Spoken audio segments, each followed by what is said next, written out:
Hello guys! Ito nga pala ang susuotin ni Isabela. Syempre, mermaid dress, mermaid accessories, pearl shoes, mermaid color hair, mermaid ribbon, at talaga namang pinaghandaan ni Mami ang birthday ni little girl. Introducing my very own little mermaid, the birthday girl, walang iba kundi si Isabela!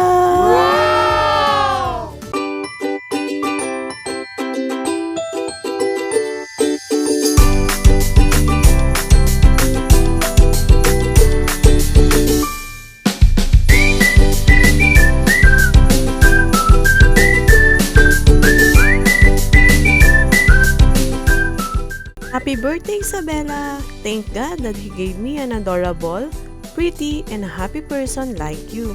Medyo active ka nga lang, but I know napakabait at masunurin kay Mami. Thank you dahil you do little things para maging masaya kami. And nandito lang ako para sa'yo, kami ng pamilya mo. Hindi pwedeng mag-arte-arte nga lang kay Kuya at kay Sancho. Kaya naman pag birthday mo, alam mo na, maalala mo to paglaki mo.